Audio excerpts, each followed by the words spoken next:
ആ ഓസ്ട്രേലിയനെ കണ്ട് പഠിക്കണം. എന്ത് പഠിക്കേ? അത് എനക്കറിയില്ല. സോഷ്യൽ മീഡിയ ഉപയോഗിക്കാൻ പാടില്ല 16 വയസ്സിന് താഴെയുള്ള കുട്ടികള്. ആ നിയമം ഇവിടെയും കൂടി വരണം.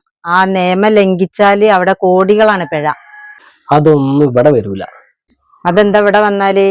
അതെന്താന്നോ, ഇവിടെ അങ്ങനെ വലിയ പിഴൊക്കെ വന്നിട്ടുണ്ടെങ്കിൽ സ്വന്തം അച്ഛന്റെ അമ്മേന്റെ കിഡ്നിയും കരളും ഹാർട്ടും വരെ അടിച്ചു മാറ്റിട്ട് ഒരു കൊണ്ടുപോയി വെക്കും, എന്നിട്ട് ആ പിഴ അടയ്ക്കും. ഇവിടുത്തെ കുട്ടികളെ ആ നിലയിലേക്ക് എത്തിച്ച് അതന്നെ ഒക്കെ പൂർണ്ണമായിട്ട് ഒഴിവാക്കിക്കൊണ്ട് ഒരു മാറ്റം സംഭവിക്കില്ല, ചിലപ്പോൾ ആപത്താവും സംഭവിക്കുക. അപ്പൊ പൂർണ്ണമായിട്ട് മാറ്റാതെ ഇവിടെ സോഷ്യൽ മീഡിയ തുറന്നാൽ നമുക്ക് എന്തും കിട്ടുന്നൊരവസ്ഥ ഉണ്ടല്ലോ, അത് നല്ലത് മാത്രം കിട്ടുന്നൊരു അവസ്ഥയിലേക്ക് കൊണ്ടുവരാം, ചീത്തത് കിട്ടുന്നത് മെല്ലെ കൊണ്ട് ഒഴിവാക്കാനുള്ള നിയമം കൊണ്ടുവരാം. അപ്പൊ അങ്ങനെ ആകുമ്പോൾ കുട്ടികൾക്ക് മാത്രമല്ല നമ്മളെ പോലത്തെ വലിയ ആൾക്കാർക്കും അതൊരു നല്ല കാര്യമാവും. അപ്പൊ മൊത്തത്തിൽ ഒരു നല്ലത് സംഭവിക്കും.